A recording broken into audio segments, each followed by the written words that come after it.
if it works. I want it to. It says that.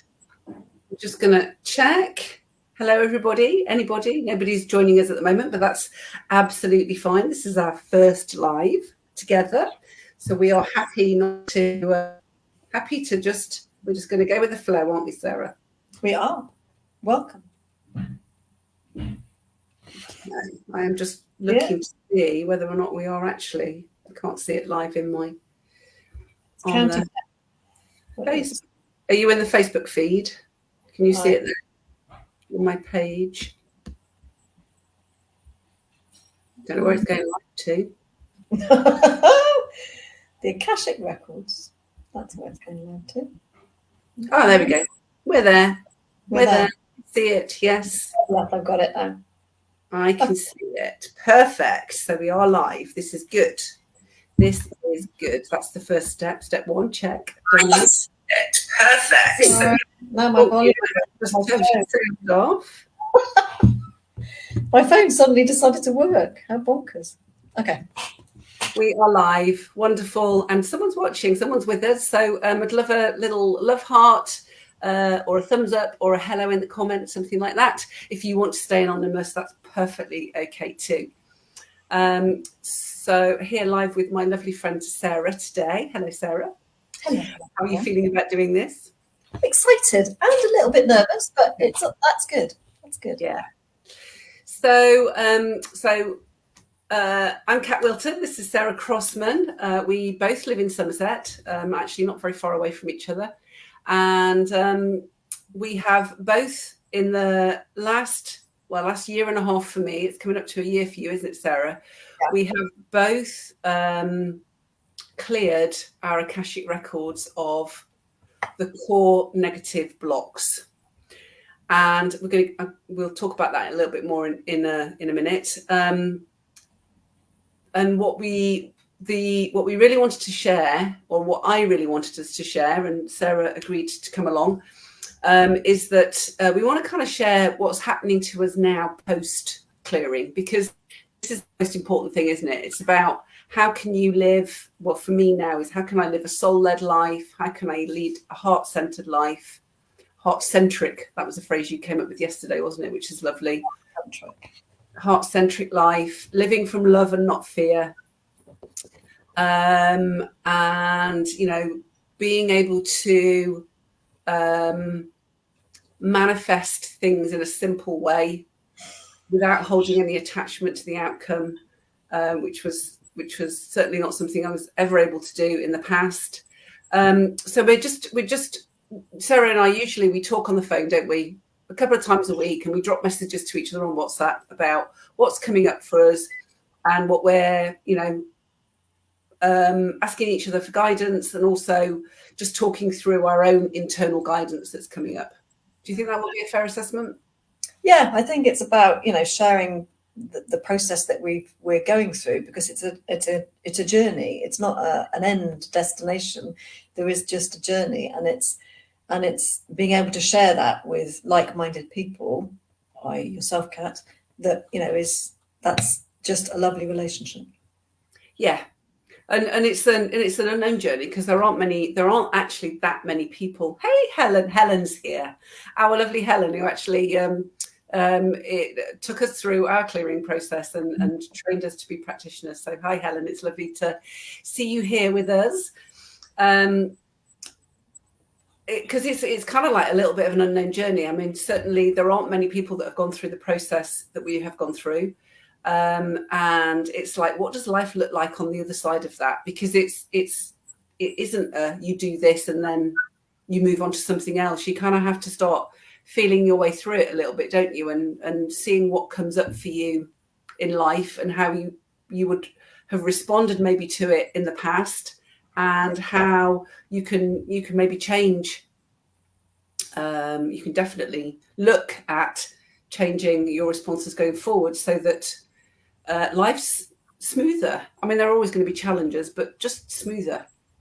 I think it's an individual journey, and it's something always comes up every day, and it's knowing how it's processing that. And I approach things with completely different, there's no much, it's just completely different. And how things make me react, I can feel it in my body, I recognize it, and it passes through. So there's less triggers in my life than I think. I wish I knew all this years ago, because it would have been a lot easier.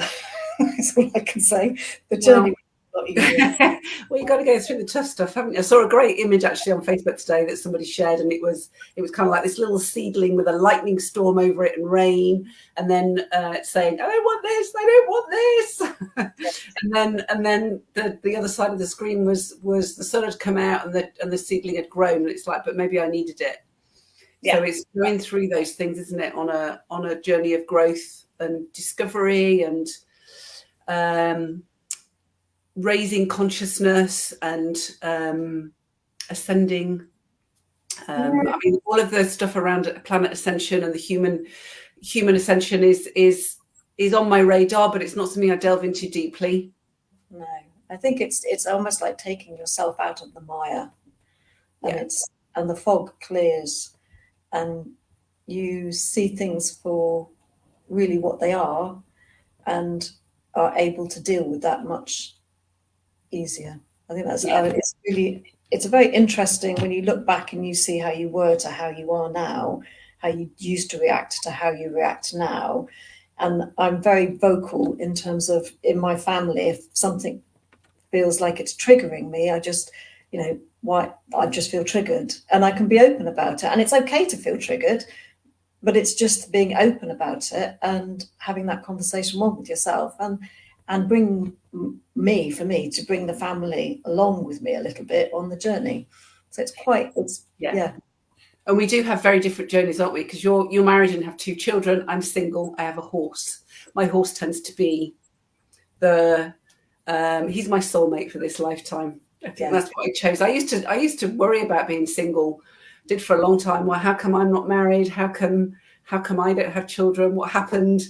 How have I managed to, mess this up so royally? And actually, I don't think I would be doing what I'm doing now if I hadn't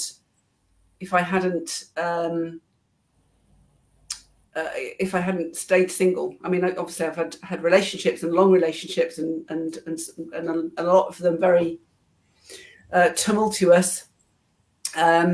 So I see my horse now. He's my soulmate, and actually, I see how we grow together. How he is showing me things about myself that I can now look at and actually free myself from, grow from, and move to a different. It's such a difficult thing to describe because it's very experiential. There's nothing for you to learn, as in book learning. It really is about tuning into yourself and dealing with what comes up in a very, very different way. Yeah, completely. Before you started this, did you really know anything about the Akashic Records? No, nothing at all. So Helen and I connected on Facebook a couple of years before, when I was working very hard to build a network marketing business, with the thought in my head of, there's got to be an easier way than this. Surely there's more to life. This is just killing me, but I'm going to keep going, because that's the kind of person I am. I will dig my heels in and keep going to my detriment sometimes. And I saw Helen started posting about Akashic Records, and it just kind of passed me by, really. It was just like, oh, Helen's doing something new. That's interesting. I might take a look at that at some point. And then one day I woke up and I was just like, I got to go and talk to her about this. I need this next. I was guided from within. Yeah. And then I came and told you, you've got to do this. It's that thing of I knew, I remember saying to Helen, I knew I had to do it. I couldn't explain why. Yeah. I mean, I've heard about the Akashic Records as in the Book of Life in the Bible, but I hadn't really entered, into my life in any other way for me to be inquisitive about it. Yeah. But having spoken and seen, what was happening with other people who were following the program, I was just like, oh my God, I can't explain it. I just know I need to be there. Yeah, absolutely. It was quite a battle. Helen did wait for me a long time. We were both shoving you in the direction, not shoving you, but I was gently nudging. Go, come on. Because you and I met years ago. And actually, I chased after you. That I'm sure maybe you're my soulmate in this life. I've been chasing after you for a while. Yeah, I think we're meant to be doing this together for sure. Yeah. I think we were destined to meet, and just took a long time to pick up the call. Absolutely, and it's still happening to this day. I haven't been able to call it again. This bit is not my fault. It's technical. I've got a technical problem. I haven't blocked you. So do you want to share with people I think lots of people explain the Akashic Records in lots of different ways. So why don't you share how you share it? Okay. So I like to think of the Akashic Records as this like a cosmic database. To me, that it has everything. It's everybody's soul journey, everything. There's all this information in there, and it's the simplest way to always think about it. I think when I talk to people who have not really embraced it or know about it, is that it's like this massive, vast library, and there's books in there. But when I went up on my first meditation, I didn't see this massive, vast library with books in there, and it didn't feel like it sat right with me. I saw lots of information, and it was in forms of light, it was in forms of water. It was just something that was completely alien to how I was kind of led to believe the Akashic Records looked. And it's individual. I mean, Kat, you see different things to how I don't see anything. I actually do not see anything. I feel it. I feel it in my body. I experience it at more of an emotional level. I'm still waiting to see something. I might get a flash, but 18 months into this, I still don't see anything at all. But so other people do get different, so you have feelings, other people see different things to me, and each visit is really personal to where you are in your life, and when you ask a question, it's what do you need next. It's not this, you're bombarded with this vast information and you've got to download it. It's very personal about your individual, where you are as an individual. And the idea that it's when you talk to some people and they think Akashic Records, really, but it's everything. I mean, you look back in history, it's in Hinduism, it's in Buddhism, there is an element of it everywhere, that there is this collective database of light, vibration, energy, call it what you want, in one place. And to me, that when I talk about it now, my whole body's vibrating, because I just know it's true. So when I get to the truth, this energy just goes through my body, and I think, okay, I've never felt that connectedness before with something that I believe to be so true. And for me, the word in a knowing, isn't there? It's just like, yeah, absolutely.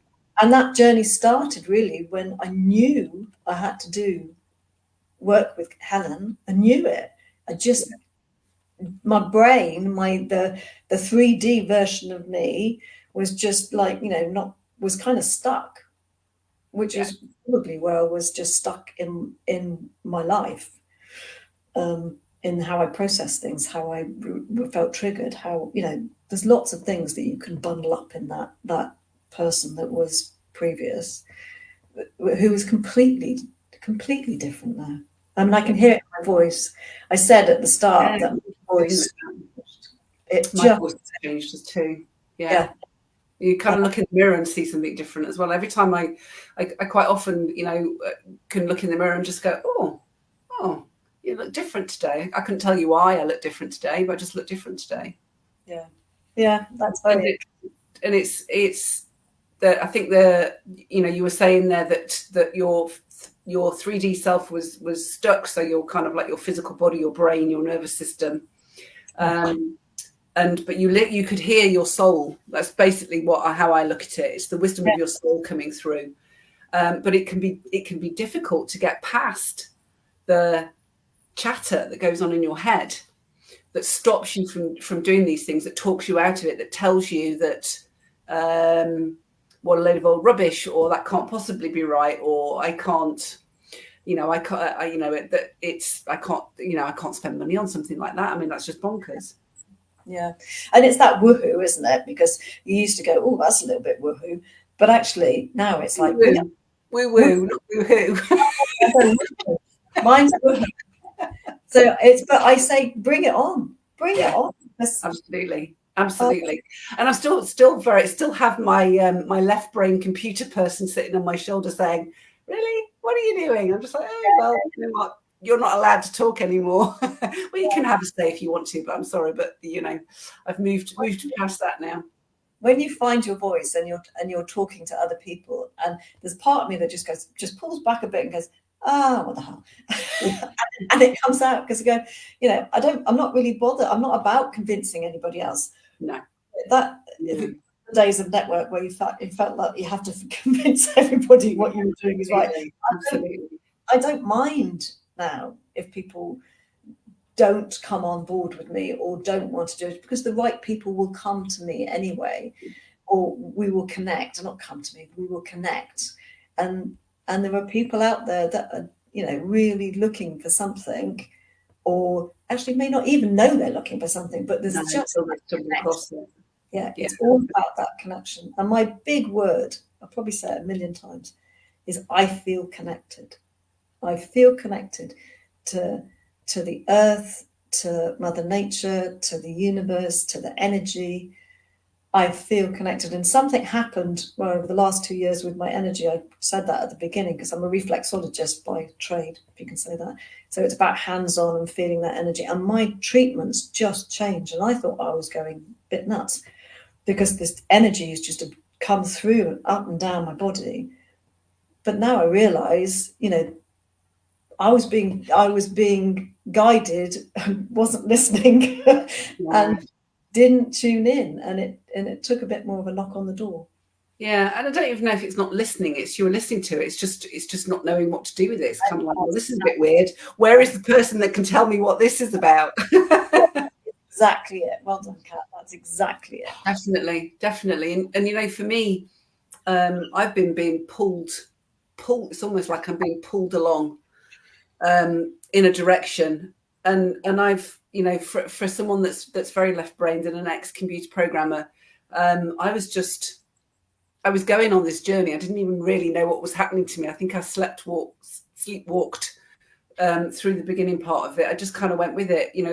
From the very first moment I came to Somerset, something shifted. When I made that decision in London, when I had that very first thought, which was, there's got to be more to life than this. And I actually ended up, after having that thought, moving to Somerset. Even though I was trying to move to Carlisle, the universe conspired and brought me to Somerset, which is where I needed to be.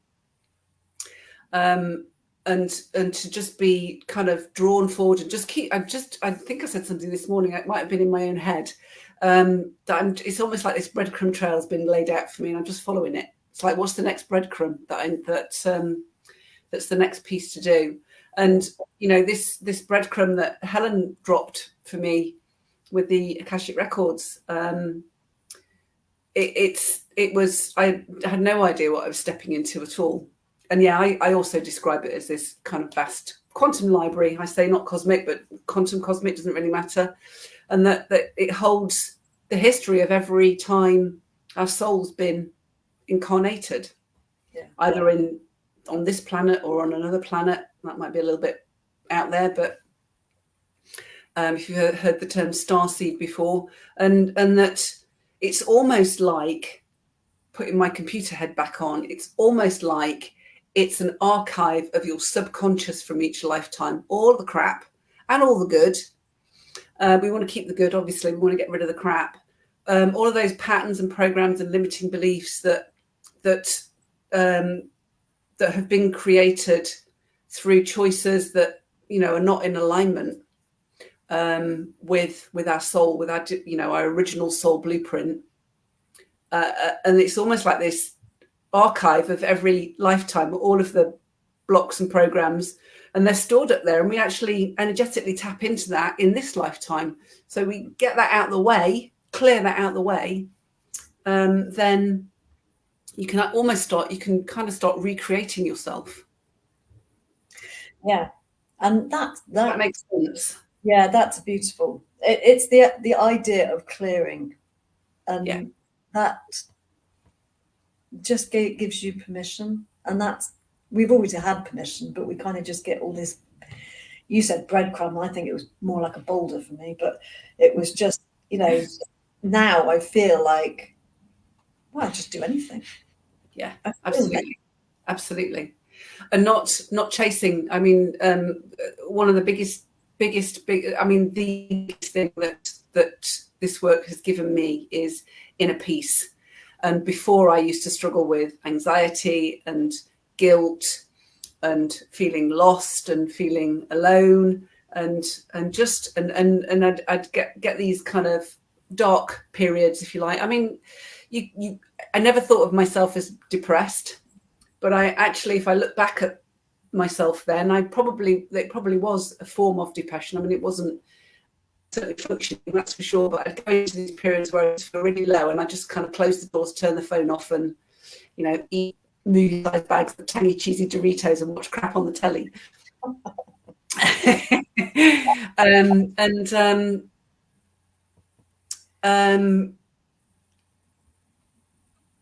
I've lost my train of thought. So to discover inner peace out of that, come out of this with this peace inside of me. I mean, this level of calm, and just like, oh my God, I mean, it was just absolutely mind-blowing. I remember saying to Helen, I was like, wow, I didn't even know that this was possible. I didn't even know that I wanted it, because I didn't know it was possible. Just didn't know it was possible, that in all the, when you have all these hooks and triggers and life just happening around you, that actually you can choose joy. Yeah. And that makes a massive now, every day.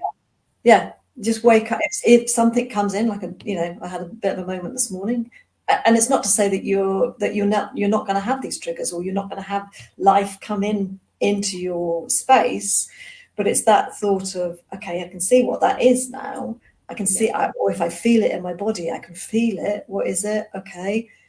Yeah. And as soon as you acknowledging it, it's like, yes, it releases. And it puts you in touch with your emotions, and actually understanding them, and allowing yourself to surrender to them. And a lot of people think the word surrender is a bad word. It means giving up, but it doesn't. It means allowing. We spend so much time squashing everything down, trying not to feel, always wanting to be happy, that we have this kind of almost like this compressed stuff that bubbles. It's like molten lava. It bubbles up every once in a while, more once than while, and you're constantly trying to squash it down again. And actually, when you can just let all of that out, life's a very different ball game. Surrender and release is those two words go together beautifully. Yeah, definitely. Sum it up. Well, we decided that we didn't really want to go longer than. We've been talking that long. We have, absolutely, and because I want people to actually be able to listen to this, and sometimes when things are too long, we don't get a chance to actually listen to everything. It's just like and that's another thing. There's always plenty of time out there. It's just about prioritizing, but that's a whole other conversation. New one. Yeah. So the plan is that so Sarah and I are both Akashic Records practitioners. My program's the Karmic Reset method, but we both essentially do a similar thing, the same thing in a different way.